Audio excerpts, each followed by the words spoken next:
A todos, bienvenidos a los que están conectados a través del canal de YouTube de la Iglesia Cefad. Muy buenas noches a todos los presentes, pueden tomar asiento. Qué bueno que es estar en la presencia de Dios.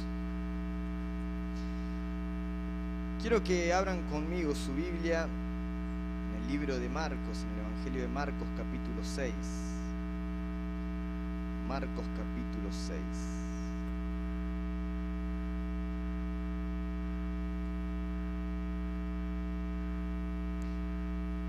Lo que vamos a leer en el capítulo 6 del Evangelio de Marcos es la historia de unos sucesos muy interesantes en todo lo que es la historia de Jesús.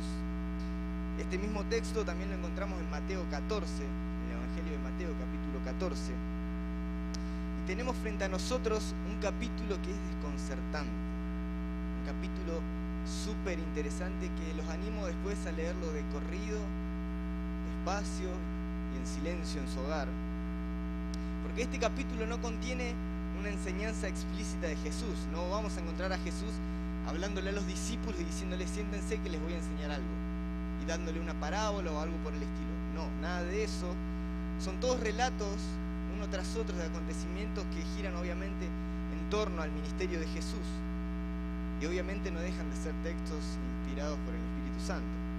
Ahora, para entender el momento que vamos a leer, un momento histórico en ese momento, si uno lee con detalles, podemos notar que para este momento ya los líderes religiosos querían sacárselo de encima a Jesús, porque obviamente él estaba enseñando cosas que iban en contra de la interpretación que ellos tenían de la ley.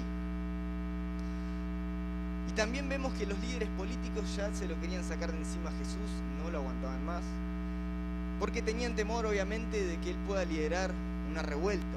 Si él era el Mesías político, obviamente, podía liderar tranquilamente una revuelta para que se levanten en armas los judíos. Esta era la interpretación que tenían en ese momento los políticos de esa época. Vamos a leerlo así lo entendemos bien, ¿les parece? Yo lo voy a leer en la en la traducción lenguaje actual, así que no hay problema. Dice versículo 1: De allí Jesús se fue a Nazaret, que era su propio pueblo, y sus discípulos lo acompañaron. Cuando llegó el sábado, Jesús empezó a enseñar en la sinagoga. Al escucharlo, los que estaban presentes se preguntaban admirados: ¿dónde aprendió este tantas cosas? ¿De dónde ha sacado tantos conocimientos? ¿De dónde saca el poder para hacer los milagros que hace? ¿Acaso no es este el carpintero, el hijo de María y hermano de Santiago, José, Judas y Simón?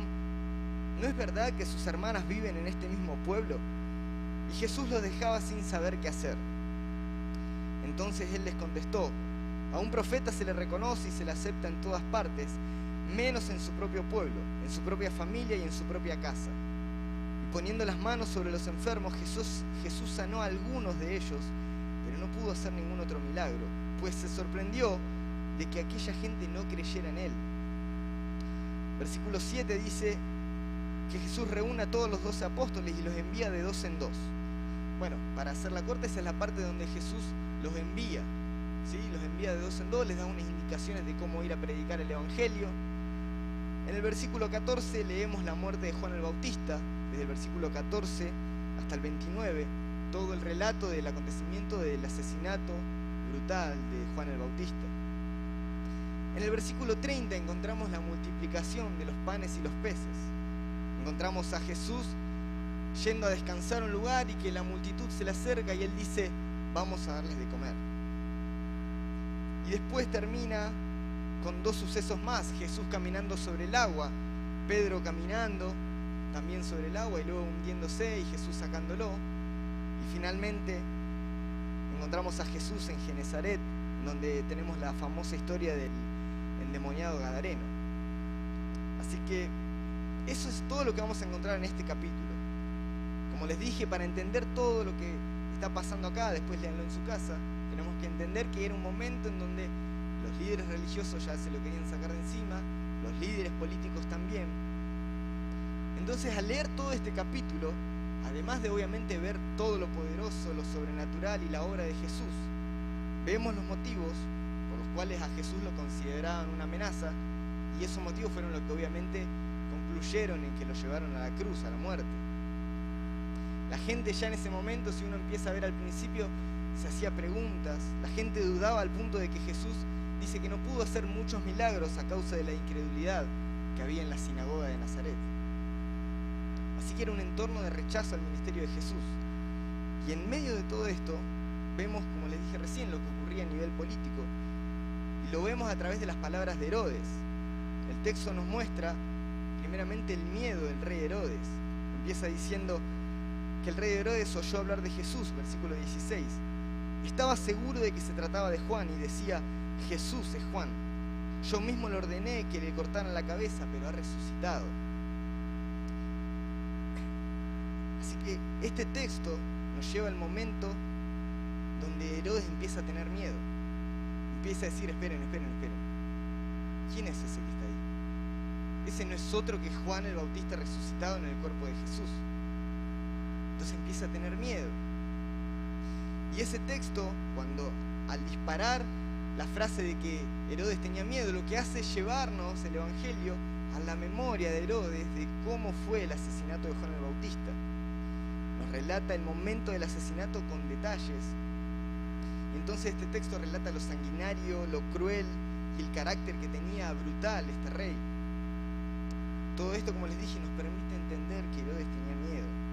Mató a Juan creyendo que era un hombre justo, que era un hombre santo, y por eso mismo él creía que ahora había resucitado con poder. Así que no quedaba otra opción que también tener en la mira a este Jesús. Esto es un poco el contexto de todo el capítulo 6. Hace un tiempo veía una serie que se llama Vikingos, no sé si alguno la vio, a ver los carnales, digo, a ver los que la vieron. En esta serie, muy interesante, en un momento llega un misionero a las tierras nórdicas de los vikingos. Así que la reina lo manda a atrapar y le dice: tráiganlo acá. Y le hacían obviamente que él niegue a su Dios, al Dios del Evangelio. Y este misionero estaba negado a que iba a negar. Así que le hacen una prueba. Bueno, le dice ella, la reina nórdica, le dice: bien, vamos a probar cuál Dios es el verdadero. Así que lo que hace es, pone a calentar una barra de metal, y estaba roja la barra de metal. Entonces, la escena es la siguiente: el misionero va caminando, mira el cielo, toma su crucifijo, lo besa, agarra la barra de metal encendida, mirando a los ojos al que lo estaba torturando, se da vuelta y se lo lleva a la reina. Y suelta el fierro delante de ella, el hierro, y le muestra las manos que no tenía nada. Imagínense, yo en ese momento dije: ¡wow! Pero en un momento la escena vuelve a la realidad y obviamente el misionero agarra eso y se quema y empieza los gritos, toda su mano se empieza a arder por completo. Y esta historia me hizo pensar que aunque lo vi en una serie, a veces tenemos esa idea del cristianismo. A veces tenemos esa idea dando vueltas por nuestra cabeza con respecto al Evangelio. Creemos que es así. Porque obviamente esta historia de Juan el Bautista sería más linda si leyéramos que en el momento que le iban a cortar la cabeza, algo sobrenatural sucede, así como le sucedió a los 3 amigos de Daniel, que lo metieron al horno, ninguno de ellos se quemó, ni uno de sus pelos, dice el texto. Pero no fue así. Lo que estamos leyendo acá en este capítulo es una tragedia. A nosotros, todos los humanos, nos gusta pensar que todo tiene que tener un final feliz, que siempre todo nos va a salir bien. Todos preferimos las historias con un final heroico. A todos nos gustaría que el mundo fuese más simple y que todas las soluciones culminaran con una solución fácil, con una solución sencilla. Pero la vida no es así, hermanos. Y el Evangelio nada tiene que ver con esa idea de que los cristianos tenemos una capa de superhéroe y que todo nos va a salir bien. Hoy vamos a aprender a través de este texto bíblico que estamos en esta vida y que la vida no es siempre fácil. Cuando uno lee el Evangelio de Marcos, este texto nos recuerda que la vida real, tal y como la viven los hombres y las mujeres de fe, está llena de alegrías, está llena de milagros, tal como leímos, pero también la vida está llena de sucesos complejos que a veces pueden poner a prueba nuestra fe. Pero aún en medio de todo, la gracia del Evangelio se acerca a nosotros para darnos esperanza. Y cuando se acerca a nosotros esa gracia del Evangelio nos dice, seguí siendo discípulo, pase lo que pase y venga lo que venga. Tengo dos ideas para que pensemos juntos con el texto en mano. A ver cuántos trajeron Biblia.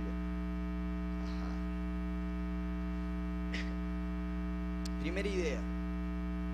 Vemos en todo este capítulo dos grupos de discípulos. Por un lado los discípulos de Juan, por otro lado los discípulos de Jesús. Vemos un mismo contexto, un mismo Dios al que creían. Sin embargo, vemos a unos discípulos pasando un duelo y a otros experimentando milagros. Vemos a unos discípulos enterrando a su maestro decapitado y a otros viviendo en la cúspide del ministerio de su maestro. Y esto es una realidad que todos atravesamos, hermanos, alguna vez. O tal vez en esta noche viniste y también estás atravesando una situación difícil.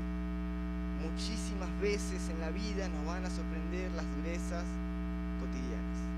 La última vez que compartí acá, ¿se acuerdan ese domingo que se cortó la luz? Les dije que cuando viene el dolor, cuando viene la enfermedad, cuando viene una crisis económica, vienen a nuestras vidas y no nos preguntan si estamos de cumpleaños.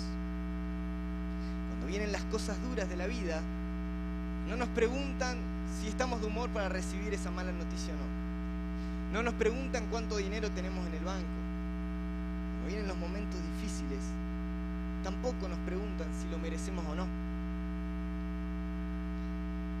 A veces vamos a estar viviendo, hermanos, momentos increíbles, momentos donde pareciera que nada puede salir mal y vemos milagros tras milagros y de repente nos sorprende la tristeza, el dolor, la necesidad. Y a ver, quiero que entiendan, no quiero sonar fatalista, no quiero sonar a que, no sé, que estés esperando lo malo de la vida. Simplemente quiero que si alguna vez te sorprende esto, o si hoy estás pasando una situación difícil, entiendas que seguís siendo discípulo igual. No creas que Dios no está a tu lado. No creas que sos menos discípulo por tener problemas, por tener dificultades. No te sientas menos espiritual, porque seguís siendo discípulo aún en esos momentos oscuros de la vida. Seguís siendo discípulo aún cuando crees que Dios no está respondiendo a tus oraciones, aún cuando todo está difícil y duro en tu vida. Este recuerdo que les voy a contar, creo que nunca antes lo conté, pero como ustedes me caen bien, se lo voy a contar. Hace unos 7 años atrás viajamos a Uruguay.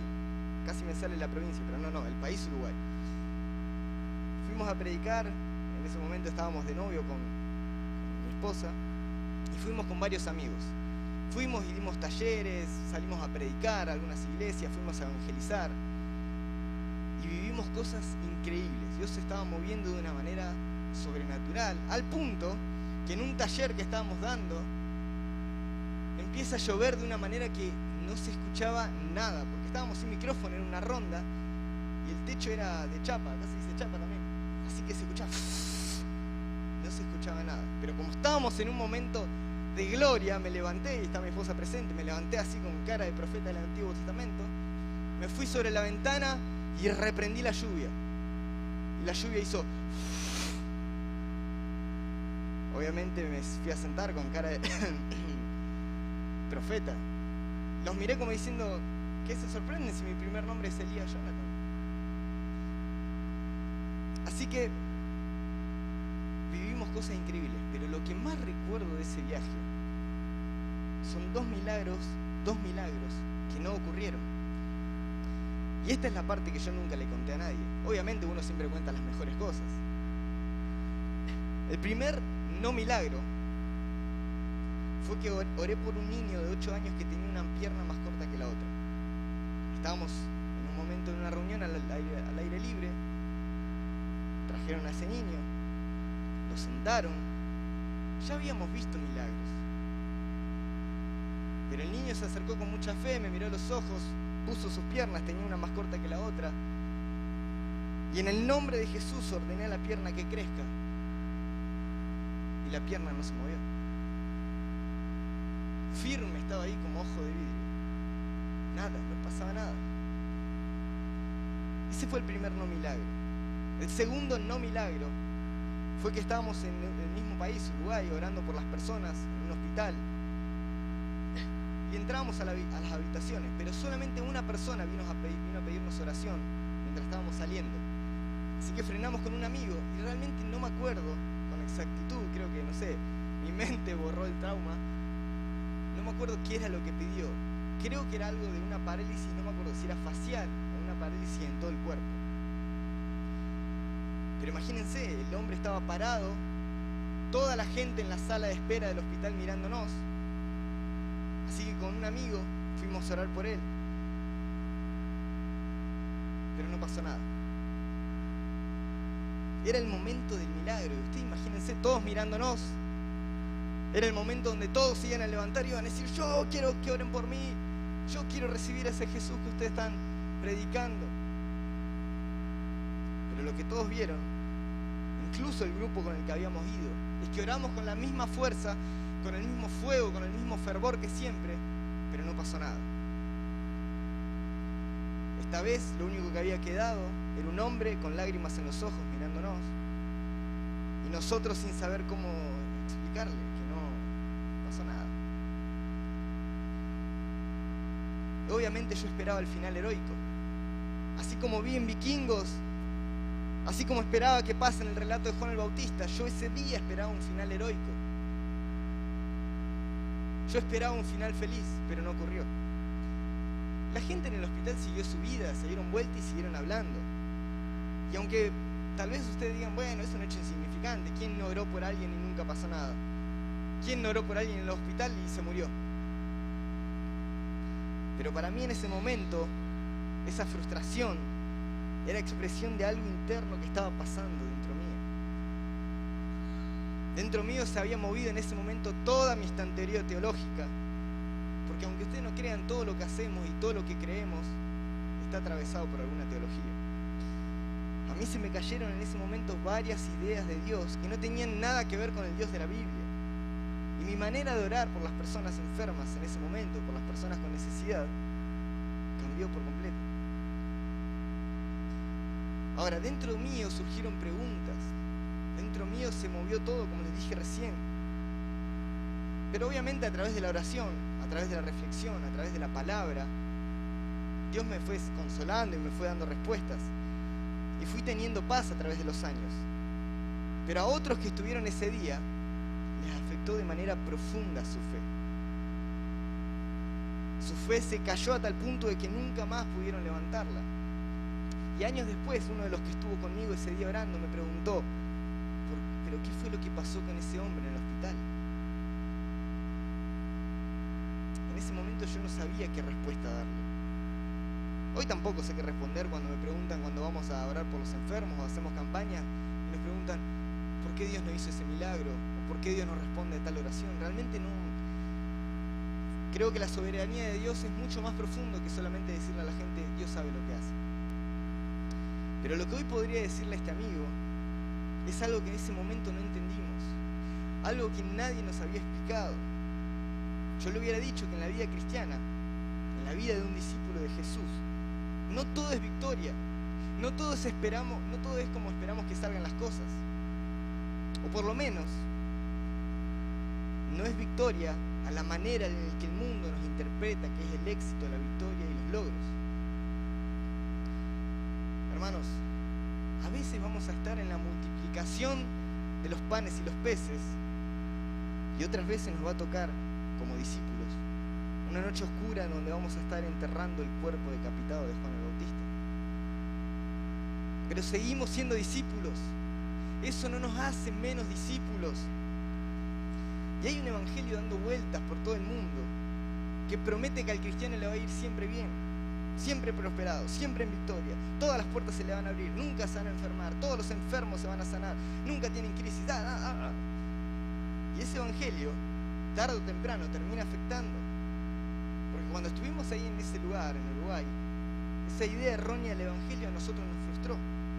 Pero esa misma idea errónea a otros les puede dañar seriamente la fe.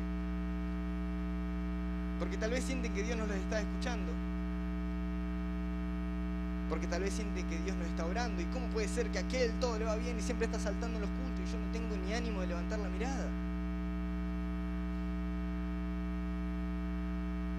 Algunos creen que algo están haciendo mal y que por eso Dios no les responde. Pero eso es una mentira diabólica. No tiene nada que ver con el Evangelio. Porque aunque es cierto que debemos enfrentar la vida con una perspectiva de fe, que es algo que nos enseña siempre nuestro pastor, también hay momentos duros en la vida.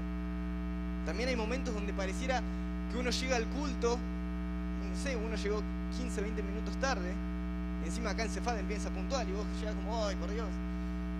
Llegué tarde, y pareciera que todos están de fiesta, y vos decís, che, a mí nadie me dio la invitación.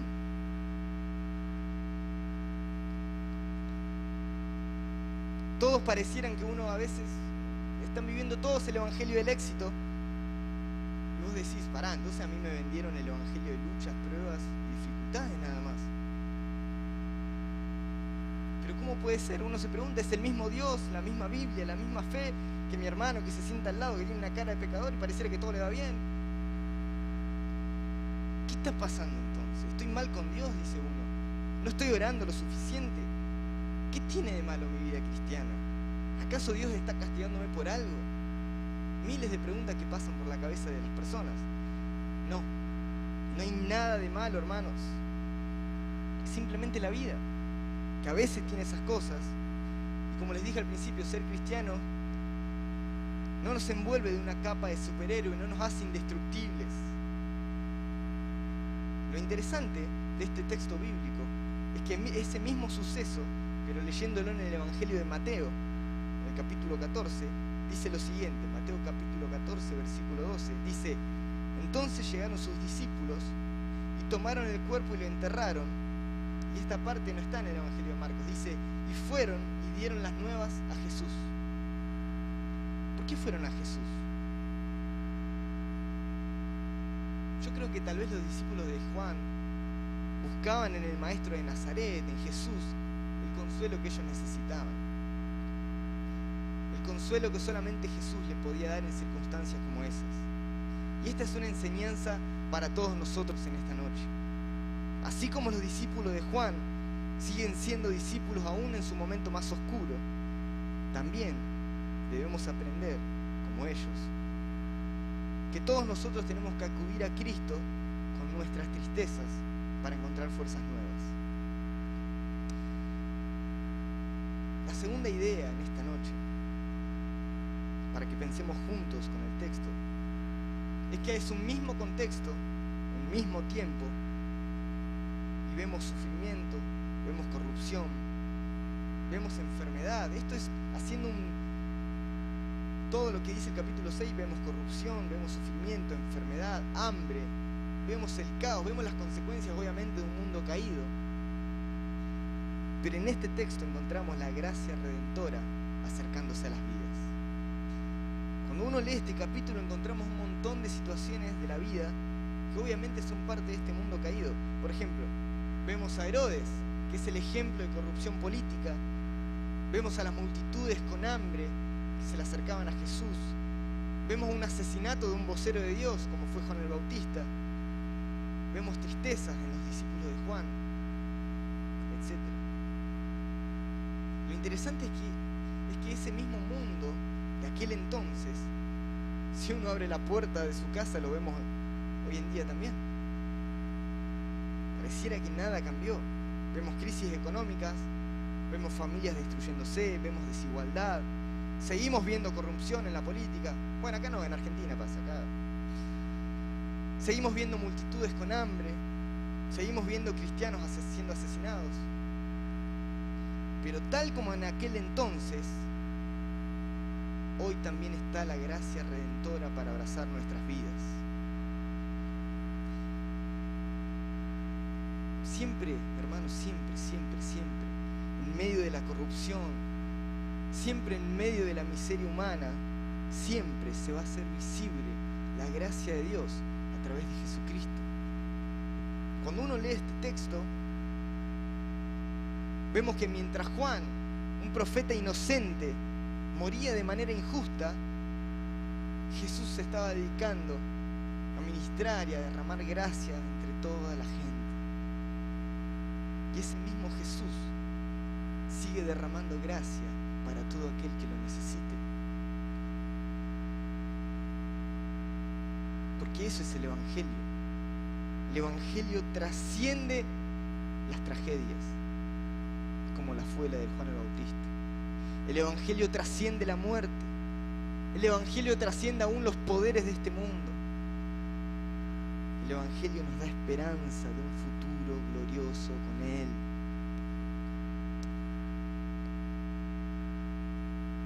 Y para terminar y comenzar a orar en esta noche, quiero decirte que si nunca te acercaste al Evangelio, tal vez los que me están escuchando, tal vez si alguien vino en esta noche por primera vez, déjame decirte que este mismo Jesús del cual hoy escuchaste está dispuesto a derramar su gracia en tu vida, en tu hogar, en tu familia, sea cual sea el caos que esté ocurriendo en tu vida. No te promete este Evangelio que todo te salga bien, pero sin embargo promete que aunque en el mundo tengamos aflicciones, confiemos porque Él ha vencido al mundo. Él nos promete darnos su paz, que no es como la de este mundo. Es una paz que trasciende aún para darnos vida eterna. Para todos aquellos que hoy tal vez están viviendo una situación dura en su vida, quiero decirte lo siguiente: seguís siendo discípulo. Me parece que no escucha a nadie, solo la pastora. Seguís siendo discípulo. No bajes los brazos, hermano, hermana. Esto es parte de la vida. Simplemente necesitamos aprender a descansar en el Señor. Necesitamos correr a Jesús tal como lo hicieron los discípulos de Juan en su hora más oscura. El Señor en esta noche quiere darte paz, ánimo, consuelo, fuerza, restauración. Quiere renovarte. Hoy te quiero decir que vas a salir porque el Señor te va a acompañar. Pero no quiero ver más a nadie alejándose, creyendo que el Evangelio no funciona en su vida. Creyendo que, Dios no me está escuchando a mí. Seguí siendo discípulo, pase lo que pase y venga lo que venga. Hoy tal vez estás enterrando a Juan, pero mañana viene el día de la multiplicación de los panes y los peces. ¿Cuántos dicen gloria a Dios? Vamos a ponernos de pie, por favor.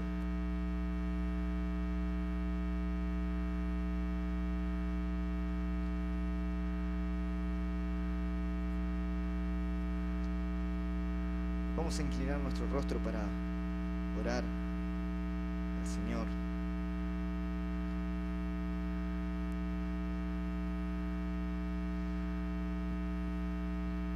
Gracias, Señor, porque tu presencia está en medio nuestro. Es la presencia de Dios la que consuela nuestros corazones, la que nos da ánimo, la que nos da fuerzas, la que nos restaura, la que renueva nuestra vida. Si en esta noche viniste y estás pasando por un momento difícil, duro, queremos orar por tu vida. Pero también queremos decirte, seguí siendo discípulo, seguí siendo discípula. Pero me cuesta orar, esto me quitó las fuerzas de orar. Seguí siendo discípulo, seguí siendo discípula. Señor, estoy pasando por el momento más oscuro. No se supone que tendría que estar enterrando a mi maestro, a Juan el Bautista. No se supone que tengo que estar enterrando a un cadáver sin cabeza. No se supone que esto le pase a los hijos de Dios. No se supone que un hijo de Dios debería estar en crisis, en dolor, en angustia, en crisis económica, lo que sea. Eso nada tiene que ver con el Evangelio. Seguí siendo discípulo y seguí siendo discípula.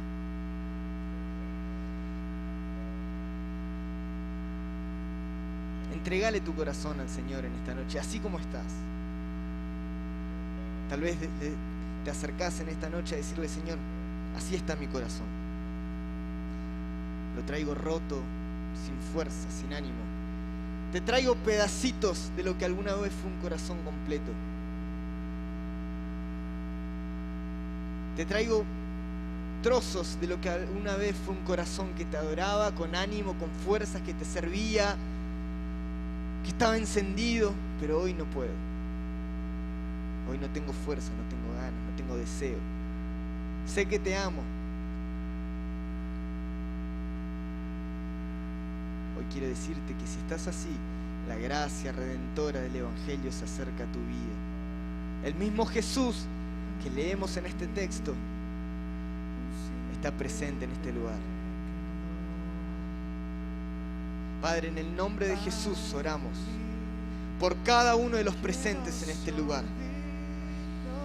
Y rebrei comandere beresoy amandara vaqueya la masira madre. Llena este lugar, Señor, de tu presencia. Espíritu de Dios, movete en cada uno de los asientos de los presentes, sobre aquellos con corazones dolidos, con rencor, con enojo, con tristeza, con angustia, aquellos sin fuerzas, aquellos que vinieron y necesitan tomar decisiones, aquellos que vinieron con enfermedad, aquellos que necesitan libertad en un área de su vida. Oro en el nombre de Jesús para que te muevas con poder sobre ellos, Señor. Levante sus manos y adore, adore, adore, adore. Es solamente en la presencia de Dios. No hay nada que a través de nuestras palabras pueda pasar si no es por la presencia de Dios. Sí, Señor. Si se la sabe, adore, adore, adore. En la presencia de Dios las cadenas se rompen. En la presencia de Dios es donde todas las cosas comienzan a ser nuevas. Sí, Señor. Llevaste todo mi sí, Señor, sí, Señor. Tu gracia me alcanzó. Abrácese de la gracia. Tu gracia me alcanzó. Y algunos están diciendo: no me da la cara para acercarme. Acércate confiadamente al trono de la gracia. Abogado tenemos para con Dios. Jesucristo, Jesucristo, Jesucristo. Sí, Señor.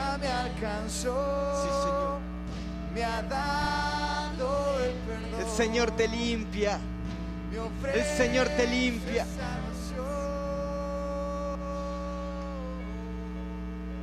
Para aquellos que quieren comenzar de nuevo.